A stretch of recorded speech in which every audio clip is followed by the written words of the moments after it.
vacation is only a few minutes away, and Charlie Brown is excited about it. However, his feelings change when his teacher signs a book report on War and Peace by Leo Tolstoy.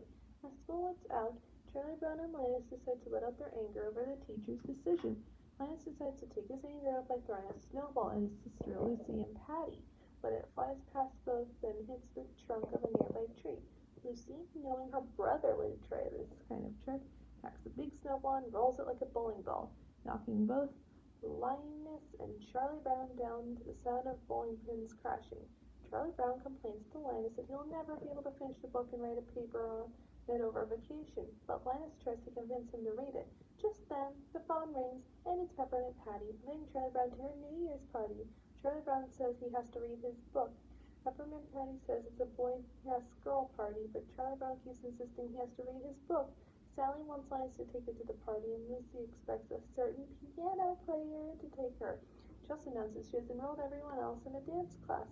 In the hope of learning the plot of War and Peace faster, Charlie Brown goes to a store and asks if they have War and Peace in the form of a comic book, a record, a tape, or cassette, a computer game, or a film strip, but the store does not have any of those things. Charlie Brown goes back home to read his book, but suddenly remembers a dance class. Charlie Brown arrives. He gets distracted by Peppermint Patty and starts dancing with her. Slow, slow, quick, quick, doing a foxtrot. Back at home, Sally asks Charlie Brown again when Linus will take her to the party. He and Lucy are busy blowing up balloons for the party, but their little brother Rerun blows square balloons. He tries teaching Rerun how to properly blow up balloons, but to no avail. Meanwhile, Lucy asks Schroeder if he's taking her to the party or not. Then replies, Lucius, musicians don't dance. Anyways, I'll be playing the piano at the party, which means no. Charlie Brown then decides he's making too much of a fuss over his book, that he will be able to come to Peppermint Patty's party after all, and will take the little red-haired girl. He then goes over to the little red-haired girl's house with Linus to put an invitation in her mail slot, inviting her to the party. He gets his hand stuck in the mail slot, but she does not respond to all the noise he makes, so he assumes she does not want to come with him. Charlie Brown takes his book to the party so he can read it during the evening. The children play musical chairs. Peppermint Patty sings a musical chair song during the game.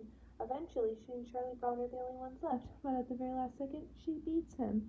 Charlie Brown goes outside to read his book after sharing root beer with Lucy. He starts reading and then falls asleep as it begins snowing. Everyone else is watching Times Square ball drop on TV, where there is a knock on the door.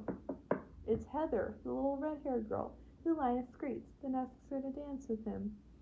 Charlie Brown wakes up at midnight due to everyone singing Auld Lang Syne. Peppermint Patty then yells at Charlie Brown, saying due to him sleeping, she's the only one standing alone at midnight.